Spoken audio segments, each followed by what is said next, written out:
It's been nice to see that because it reminds you that you're not doing this work alone. So I think that's another way that we are also taking care of ourselves is, we're reminding ourselves we have community, we have partners, let's lean on each other. I have the blessing of working somewhere where I feel fulfilled, like helping the immigrant community, helping the limited English proficient community, helping the deaf and hard of hearing community.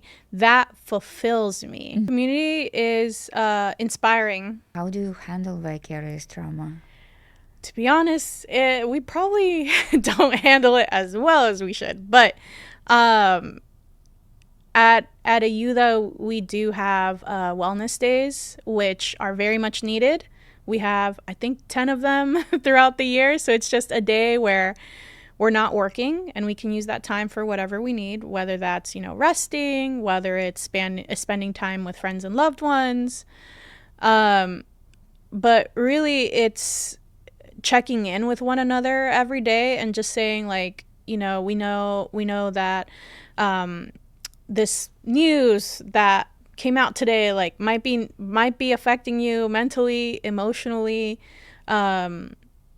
What can we do to support you? Do we need to pause and process and then figure out what our action steps are?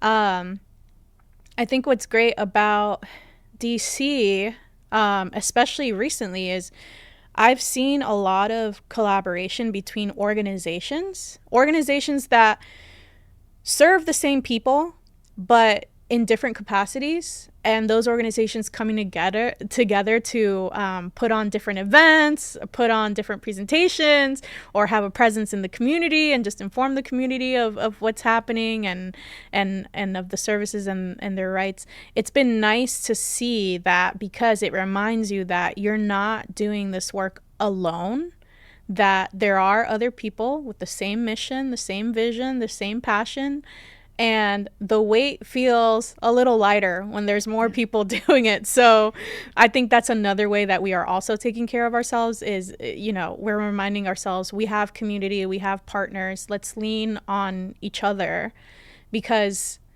this is not, what is it? This is not a sprint, this is a marathon. Yeah. So we have to make sure that we ourselves are well, because we can't serve people while being unwell. And also, AYUDA has the benefit of having a social services team. We have therapists in our offices, and sometimes we might pop into their office and say, hey, like, I know you're not my therapist, but can we just, like, talk for a bit? And that's always great because, again, we encourage each other and share things that help each other. Like, I am a person of faith, and so whenever I go through a crisis or whenever I'm stressed or whenever I'm reaching burnout, I lean on my faith. I lean on my faith community.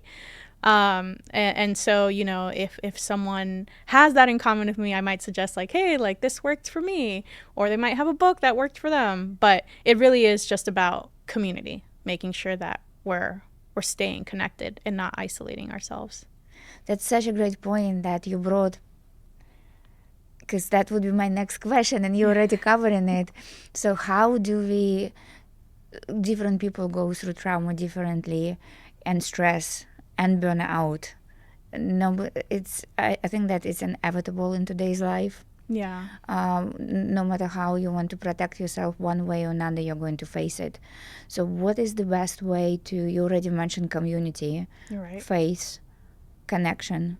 Yeah. That's three things, or anything else in your opinion that would help people to stay just sort of like stay energized, stay full. I'm going to say stay full.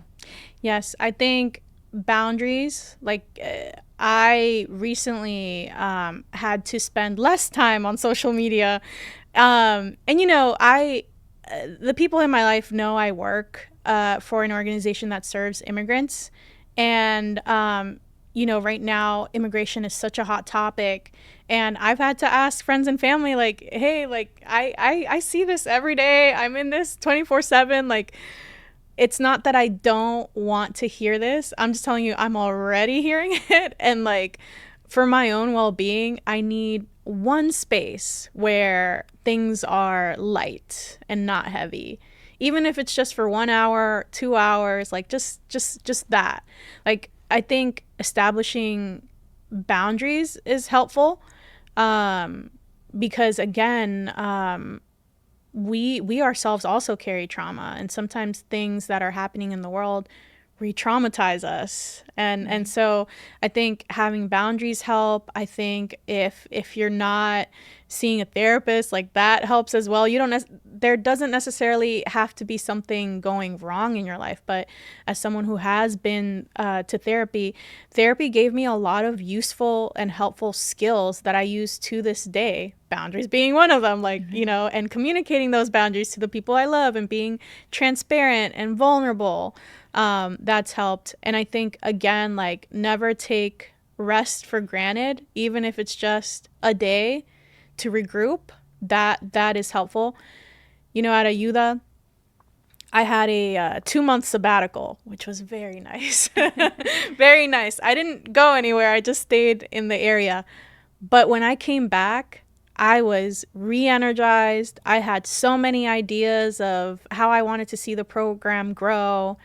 And again, rest is so important. If you can find even an hour or two, or a day, or a week, or a month, or 2 months, we need to take care of ourselves wholly. So not just our mental health, but also our emotional health, our physical health, right? Because trauma does impact our physical health. It impacts everything. Like, trauma impacts everything. So just taking care of the full person, so that you can show up to work as a full person.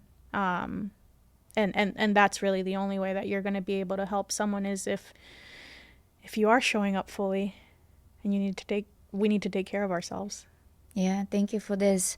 I truly, it took me a while to learn what is fulfillment and what is feeling you. Right. Because fulfillment is my podcast. Yeah. I love this. That brings fulfillment to me. But it's the energy that goes out. You need to find the energy that brings you in. And that might be something different. Yeah. That might be doing nothing on the sofa and reading a book, or like... Yeah. I mean, but when I'm just running at full speed, eventually, like, I tire, I burn out, and I'm not as effective or as creative or as strategic as I need to be. So it's almost like that forces me to be well, because that fulfills me, and I want to continue doing that. And the only way I will be able to do that is, by also taking care of myself. Right. So we all need to remember, feeling yourself, yes, will allow you to fulfill your life. So that's a good point. Now let's take a look at the community, because community is our connection, right? And it can fulfill, and it can also fill your life. And this is something that you're working on. How do you see the community today? I'm the kind of person that always tries to find the silver lining in things. And I think for me recently, it's been seeing, like, you always have an idea of who your supporters are. And then when things happen, and you see more people than you expected showing up and lending a hand, that is so inspiring. And they are supporters and people from all parts of the US, all parts of the world. They come from different cultural backgrounds. They speak in different languages. They are from different age groups, and you really see them rallying behind a cause and saying, I'm good at doing this thing. Like, how can I help you in that area? Or I'm good at communication. Like, is there anything I can do to help Ayuda with your communication? Or I just put me to work. Like, even if it's just bagging groceries or helping with intake, like, I just want to help. Like, just put me to work.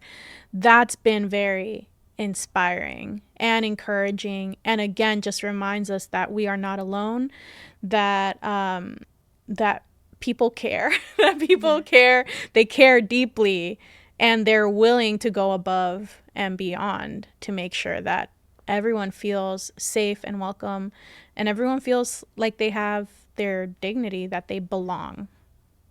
That is incredible. I love hearing this positive. Like we need to have that positive reinforcement that there is good in the community, and you mentioned people want to feel that they belong. Right. That is our human nature. We want to belong to something bigger than us. Yes. So how can we build this community? How can we make this conversation that is inclusive? Yes. So, ayuda, because the word ayuda means help in Spanish,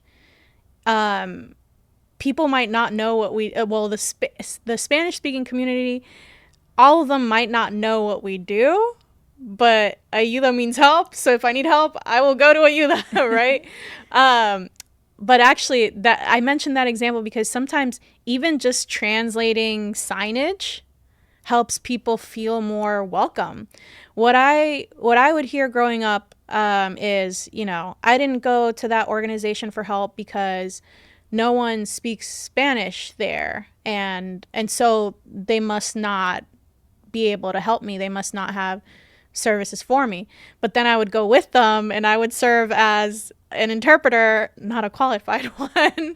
but then we'd realize, like, no, they can actually help you. They just don't have an interpreter, right? So sometimes even just translating signage, even just translating instructions that say we have interpretation available, that helps people know that the door isn't closed for them, that they can go to your organization.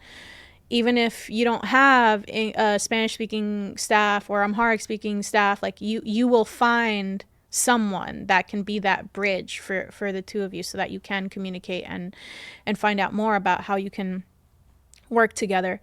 And there are certain places in DC, like Chinatown, for example, has a lot of signage that's both in English and in Mandarin. You might see some places in, say, Columbia Heights or Adams Morgan that does have some signage in Spanish as well as English. Like, even just translating signage helps people feel more welcome, and even just demonstrating willingness to provide interpretation and translation services. That those two things go a very long way.